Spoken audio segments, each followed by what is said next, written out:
안녕하세요. 안녕하세요. 대터의 주간 환율 전망이 돌아왔습니다. 이번 주에는 또 틀렸죠. 2연패. 2연패. 네. 네.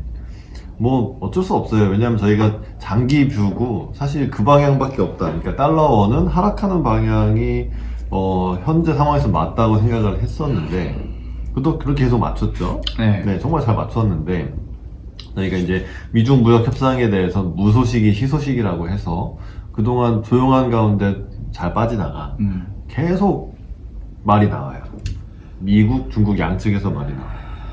뭐 이게 협상 과정에서 어쩔 수 없는 그 잡음이긴 한데 저는 그리고 사실 타결이 임박해서 막판에 약간만 한 걸음이라도 더 얻어내 보려는 뭐 그런 수작들을 부리고 있는 것 같기도 한데요. 네, 뭐 미고 단기 과정에서 나오는 이런 잡음들은 저희가 일일이 그런 부분까지 다 예측은 할 수 없으니까 네.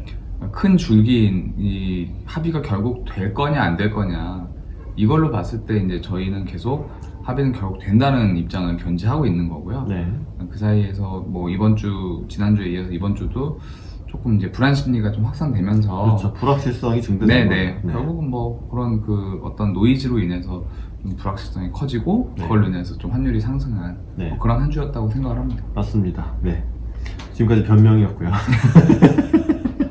자, 11월 18일부터 11월 22일까지 달러원 저점은 1162.50, 고점은 오늘 찍은 1180.00, 종가는 오늘 1178.90에 끝났습니다.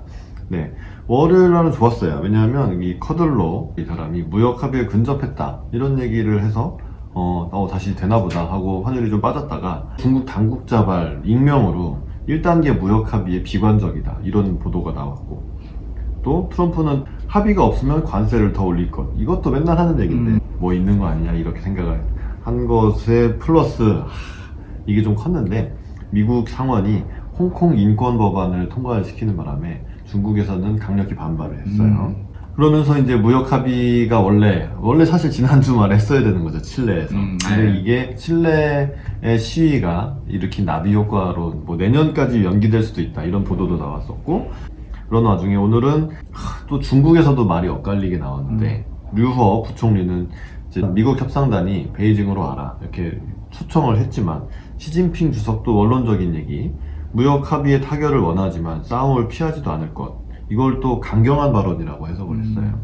그래서 달러원이 오늘 막판에 시진핑 주석 발언이 나온 후로 많이 올랐습니다.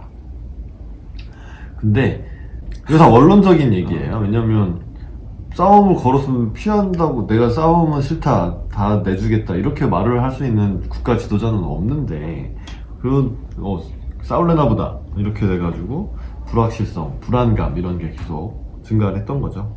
뭐 점입 가경으로 가고 있는 모양새예요. 이렇게 협상 초기 단계에서 어느 정도 긍정적인 분위기로 시작을 하고 세부 과정 협의하는 과정에서 잡음이 나오면서 이제 타결이 임박할수록 뭐라도 하나 더 자기네들한테 유리한 쪽으로 이제 가져오기 위한 시간은 어차피 정해져 있거든요. 네.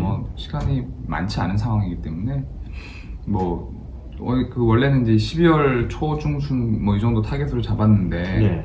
막 약간 이제 시장 끝나고 나온 걸로 보면은 12월 중순까지 합의 안 될 수도 있다 뭐 이런 식으로 또 미국에서 이제 기사가 또 나온 게 있는데, 근데 또 홍콩발 기사로는 무역 합의가 안 이루어져도 미국은 12월 15일에 예정된 관세를 뭐 인상하거나 추가 부과하는 걸 안 할 거다. 무슨 얘기예요? 그런 거 잘 보면은 그럼 결국 이제 협상이 되는 되고 있다는 쪽으로 얘기죠. 되는 쪽으로 가고 있다고 봐야죠. 하지만 물론 이런 얘기를 들으면 안 되고 있구나라고 해석할 여지도 충분히 있으니까, 그러니까 이제 한 방향으로 빠지던 게 아니라 이건가 이런데 사실 원화는 또 달러원이 미중 무역 협상 가장 영향을 많이 받은 통화 아니겠습니까? 많이도 달러원 기준 원화 약세 많이 올랐었고요, 달러 강세 쪽으로. 그러다가 또 잘 될 것 같으니까 또 훅 진짜 막 1200원부터 1150원까지 딱 빠졌다가 다시 1180원을 보고 말았습니다. 본격적으로 원달러 환율이 이제 1200원 위에서 빠지기 시작했던 게 이제 1210원대 초중반에서 이제 1150원대 후반 정도까지 이제 쭉 이제 밀려왔는데, 한 2달에 걸쳐서 쭉 밀려온 꼴인데, 딱 그거의 한 절반 정도가 가운데 지점 보면 한 1180원 정도 된단 말이에요. 맞아요. 지금 한 50% 정도 이제 되돌렸다고 보면 되는 거예요. 아, 이거 설마 데드캣 바운스인가요?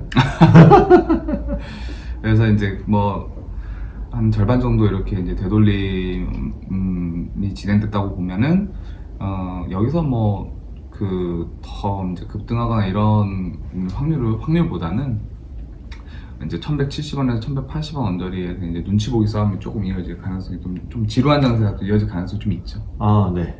저는 뭐 다시 무역 협상 얘기 나오면서 좀만 잘 될 것 같으면 또 빠지고 약간 이제 그 결국 합의 타결이 언제냐, 뭐 시간 문제지라고 저는 보지만 언제 될 거냐에 대한 불확실성 때문에 변동성이 좀 커졌다, 이렇게 보면 될 것 같고요. 네. 하지만 그게 뭐 상승 추세로의 뭐 전환이다 이렇게 판단할 거는 아직 아니라고 생각합니다. 네, 맞습니다. 네. 아, 자꾸 이 변명이 계속되지만 2주 정도 조정을 받았으면 다시 가던 길 갈 수도 있는 거예요. 그럼요. 그럼요. 네. 자, 오늘은 무슨 얘기 할 거냐면, 자, 요즘은 이제 금융기관들이 내년도 전망을 하는 시즌입니다. 제가 어제 모 세미나에 다녀왔는데, 여기에서, 들었던 얘기들을 일단 테마별로 좀 흥미진진한데요. 네, 재밌어요. 네, 한번 들어보시죠. 네. 어떤 외국계 증권사의 이코노미스트께서 하신 말씀은, 내년에 미국이 불황에 돌입을 해서 GDP 성장률 0.7%를 기록할 것이다.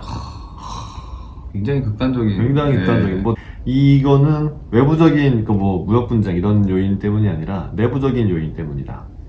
미국의 고용 호조가 미국 국민들 입장에서는 좋겠지만 뭐 미국에 있는 회사들 입장에서는 그렇게 좋은 건 아닐 거고, 그러니까 임금이 오르고 이런 거는 결국 기업의 이익을 깎아먹을 것이고, 그다음에 이제 주는 임금 대비 이제 생산성이 결국 이제 비용 효율이 좀 악화된다는 거죠. 생산성이 둔화될 것을 의미하기 때문에 이미 미국 불황의 초입에 있고, 미중 무역 분쟁이 이제 완전히 해소되기는 또 어려운 성격이기 때문에, 그 다음에 내년에 연준이, 그래서 미국 연준이 금리를 더 인하해서 0.75%까지 내릴 것이다. 지금 1.50에서 1.75거든요. 여기서 4번이나 뭐 이 정도 해야 나오는 거죠. 다시 2008년 어게인의 금융위기 시절의 금리로 돌아간다는 얘기네요. 자, 요것을 한번 평가를 해볼까요? 전 말도 안 된다고 봅니다, 너무- 진짜. 아, 극단적이에요. 너무 뭐 본인의 뷰니까 이제 뭐라고 이제 할 수는 없지만 딱 근거를 갖고 있겠지만, 저는 그냥 딱 드는 생각이, 그 고용호조가 기업의 생산비 증가 뭐 이런 얘기를 너무 1차원적으로 분석한 것 같아요. 그럼 다시 해서 다시 사고, 그렇지. 생산 소비해서 경제가 성장하는 거 고용이 아니에요? 좋아지고 임금이 증가한다는 얘기는 미국 경제의 70% 이상을 차지하는 이제 소비자들의 이제 소비 심리가 개선이 되고 네. 소비 여력이 커진다는 건데, 그렇죠. 만약에 이제 어떤 다른 조건으로 인해서 우리나라 같이 뭐 부동산 가격 폭등으로 이제 주거비가 너무 많이 이제 차지하는 비중이 너무 커지거나 이러면은 소득이 늘더라도 그게 내수로 돌지 않으니까 문제지만, 그렇죠. 미국은 또 우리나라랑 다르고, 그렇죠. 또 거기는 이제 여전히 이제 소비 심리나 이제 소득에서 소비가 차지하는 비중이 여전히 이제 괜찮아서 그게 지금 미국 경제에 떠받치고 있는 건데, 네. 지금 이렇게 고용호조를 기업이 채산성에 불리한 어떤 그런 걸로 연결해 줬다는 거에서 전 걸렸습니다. 네, 그렇죠. 바로 걸렸어요. 뒤에 내용 하긴 들리지도 않아요. 맞아요. 네. 왜냐하면 이제 게다가 지금 이렇게 고용이 호조가 돼서 기업의 이익이 약간 감소할 수도 있겠지만, 이게 경제 성장을 의미하면 다시 이익은 증가를 할 수 있고, 그렇죠. 뭐 지금 아무리 미국 주가 지수가 많이 높아졌다고 해도 계속 경제가 성장하면 계속 오를 수도 있는 거고, 플러스 트럼프가 지금 하는 거는 약간 고립주의적인 정책을 택하면서 미국의 성장을 다른 나라한테 나눠주지 않겠다, 뭐 이런 기조는 계속 가고 있단 말이죠. 네. 그런 입장에서는 미국이 불황에 빠질 거다라는 얘기는 이분만 하시는 것 같습니다. 네. 넘어가죠. 다음에 외국계 다른 은행의 또 이 이코노미스트가 하는 얘기는, 자, 이 얘기를 듣고 나서 그런 시나리오는 자기네들은 고려를 하지 않는데요. 이유는 확장적 통화 정책의 효과. 그러니까 지금 연준도 금리를 내리고, 일본, 유럽은 마이너스 금리고, 그다음에 지금 이머징, 그러니까 다른 국가들도 다 지금 기준금리 다 내리고 있었죠. 게다가 그러니까 이머징 국가들은, 신흥국들은 재정 정책의 여력도 있다. 그렇죠. 네, 그렇죠. 아직 뭐 정부 부채를 해서 뭐 재정을 풀어서 그 경기를 부양한다거나 이런 것 단계까지는 아직 가지 않았기 때문에, 중국은 이제 결국 또 여기는 뭐 숫자를 어떻게든 맞춰서 6% 성장을 유지해 보려고 할 거다. 네, 이런 시도를 하고 있고요. 이유는 이 중국은 일본은 지금 이제 정책을 아무리 써도 통하지 않는 그런 뭐 늪에 빠졌다라는 평가인데, 반면에 중국은 아직 정부 정책을 좀 더 확장적으로 경기 부양적으로 펼치면 이게 아직 경제 실물 경제에 통할 수 있다. 뭐 이런 거. 자, 그다음에 우리나라 얘기도 하고 있습니다. 네. 이제 현재 뭐 노령화 이런 인구 구조상 성장률이 이제 2%를 하회해서 1%대로 가는 거는 뭐 어쩔 수 없다.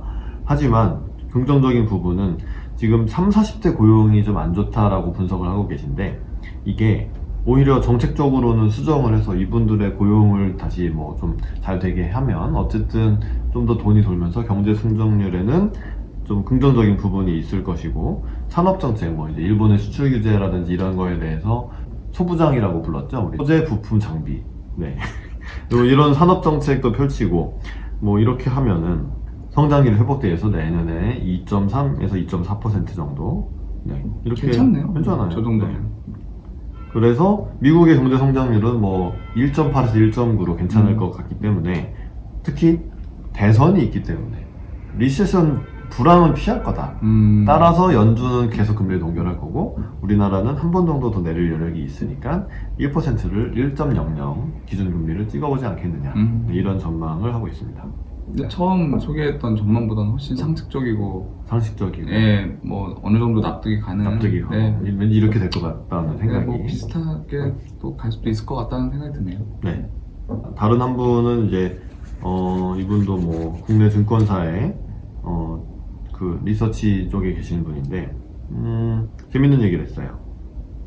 무역 전쟁을 왜 하는지에 대해서 근본적인 이해를 해야 된다라는 측면인데, 우리는 지금 다 무역 전쟁을 하면 관세가 부과되고 뭐 세계 경제의 그 교역량이 줄어들면서 성장이 줄어들 거다 이런 얘기를 하고 있는데, 그런데 왜 나스닥이랑 중국 증시는 왜 올랐냐? 연초 대비 뭐 엄청 올랐잖아요. 사실. 왜 그랬냐? 이분의 분석에 따르면은 결론적으로는 이제 4차 산업혁명이라는 이 패권을 잡기 위한 미국과 중국의 전쟁이고, 이거를 자기들끼리 싸우면서 패권을 잡으려고도 하지만 어쨌든 기술력이나 이런 뭔가 이 4차 산업혁명, 그러니까 데이터를 모아서 5G로 보내서 클라우딩 저장을 하고 이걸 AI로 막 돌리고, 클라우딩 컴퓨팅도 의미를 하는 거죠. 그렇게 돼서 뭔가 이제 사람들이 의사결정을 편하게 하고, 이제 이런 게 4차 산업혁명, 그러니까 데이터 기반의 혁명인데, 이거를 둘이 싸워서 얘를 꺾고 이런 시도도 하고 있지만, 서로 각자 미국과 중국이 각자 그 분야에 엄청난 투자를 하고 있다는 거죠. 그래서 이제 요 관련 산업들의 주가가 많이 올랐고, 그리고 실제 4차 산업혁명에 따라서 뭔가 획기적인, 예를 들면 지금 옛날에 사실 우리나라를 지탱하고 있는 것도 옛날에 없던 반도체, 옛날에 없던 뭐 스마트폰 뭐 이런 거 아니겠습니까? 그렇죠. 그렇게 되면서 결국은 좀 더 미국과 중국의 성장세는 유지가 될 거고, 우리는 뭐 하고 있냐? 4차 산업혁명에 투자가 별로 없고 규제는 많다. 네. 맞는 말인 것 같아요. 이것도 맞는 말인 것 같습니다. 네. 자, 그러면은 이제 요거의 그림자로 빠져서 저희도 한번 토론을 한번 해볼까요?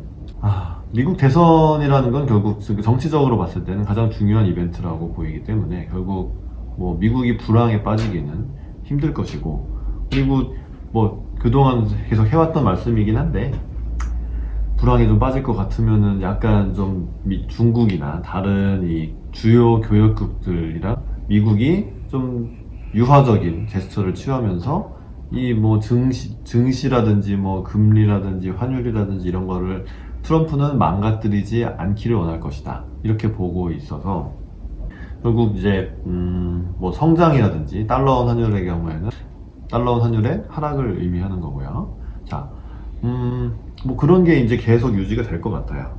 그러면은 이제 그 대선, 트럼프가 뭘 노리느냐? 이건 이제 내년 11월, 12월이니까 아직 되게 이른 얘기이긴 한데, 트럼프가 될 때 미국의 경기를 부양할 거다 해서 사실 달러 강세, 주가 강세가 같이 일어났던 거를 생각을 해보면은, 트럼프가 또 되면 달러 강세는 또 오고, 네. 주가도 좀 더 오르고, 뭐 계속 그 방향으로 갈 것 같아요. 네. 네, 뭐 저는 간단히 말씀드리자면 내년은 상반기에는 좀 괜찮고 하반기는 불확실성 커지면서 조금 힘들어지는 장세가 예상이 되고 근거로는 미중 무역 협상이 뭐 올해 안에 되면 더더욱 좋고 그게 아니더라도 결국은 내년 초까지 미국 1차. 스몰 딜이 네. 미국 대선 전국으로 본격적으로 들어가기 전까지는 합의가 될 것으로 계속 생각을 하고 그거 플러스 내년에 저희도 총선이 있는데 네. 어떻게든 이제 경기를 좀 저희 국내 쪽으로도 좀 부양하려는 움직임이 분명히 있을 것 같고 IMF에서도 한국의 재정 정책 여력이 굉장히 높고 적극적으로 재정 투자를 해야 된다라고 이제 권고를 하고 있는 거 보면은 내년에 문제 뭐 SOC나 뭐 건설 경기가 위주가 되겠죠. 그럼 그 인프라 쪽으로 재정 투입이 많이 좀 될 것 같고 저기 야당이 좀 반대만 안 하면 총선 지나면 뭐. 그래서 이제 표심이라는 게 있기 때문에 그런 이런저런 이제 경기 부양 시도 이어질 것 같고요. 자, 여기서 약간 저는 이제 문재인 대통령의 국민과의 대화를 보진 않았는데, 이제 부동산을 이렇게 건설 경기를 인위적으로 부양하는 건 하지 않겠다라고 말씀하셨죠? 네, 맞아요. 그거는 그냥 레토릭, 그러니까 정치적인 그냥 수사라고 봅니다. 네. 인위적으로 아니라 자연스럽게 부양을 하면 되죠. 그렇죠. 네. 그렇게 되겠죠? 네. 그래서 부동산 쪽은 확실히 잡고 가겠다는 정부의 의지가 보여서 무리하면서 부동산 투자를 할 때는 저는 아니라고 생각을 하고 그쪽은 잘 모르지만 시중에 많이 풀린 유동자금이 이제 지금 어디 갈 데가 없는 상황이 되면은 이제 내년 이제 상반기에 어떤 그 글로벌 훈풍을 따라서 좀 증시에 유입될 가능성이 좀 있어 보이고 네. 뭐 그렇게 된다면은 일단은 뭐 주식 시장은 상반기에는 나쁘진 않을 것 같고 그리고 원달러 환율도 그에 따라서 좀 이제 하락하는 추세, 한 1,150원을 하향하는 어떤 그런 쪽으로 그런 쪽에서 좀 형성이 되지 않을까 네. 뭐 이렇게 생각이 하고 후반기는 내년 상반기에 다시 예측을 해보는 걸로. 일단은 불확실성이 크고 네. 상반기보다는 안 좋을 것 같다라는 생각. 네, 그거까지만 저는 일단 정리했습니다. 알겠습니다. 네. 다음 주 환율은 어떻게 보십니까? 다음 주 환율은 제가 2주 정도, 그리고 그동안 낙폭의 50%를 되돌렸기 때문에 이제 좀 그만 싸울 때도 됐다. 시장은 이미 피로합니다. 지금 피곤해 죽겠어요, 정말. 네, 그래서 상단 83원, 하단 63원으로 해서 네, 이제는 빠지자. 오늘 사실 이제 그 지소미아에 대한 발표도 했는데 결국 저희가 시진핑은 트럼프 형 말 들어야 된다. 근데 문재인 대통령이 먼저 말 들었죠. 네, 미국 말 들었다고 봐야죠. 네, 그러니까 이게 결국 깨지고 어그러지고 이런 선택은 국가 지도자한테는 훨씬 어렵다 이렇게 생각이 됩니다. 그러니까 미국과 중국도 뭔가 어그러지는 것보다는 좀 싸울 만큼 싸웠고 이제 면을 세울 만큼 세웠으니까 다시 이제 예를 들면은 베이징으로 협상단이 간다든지 이런 거를 하면서 좀 더 합의에 가까워지고 그러면은 이제 결국 지금 현재 달러원의 환율의 테마는 미중 무역 협상뿐이기 때문에 빠지는 것으로 보고 싶습니다. 어떻게 보시나요?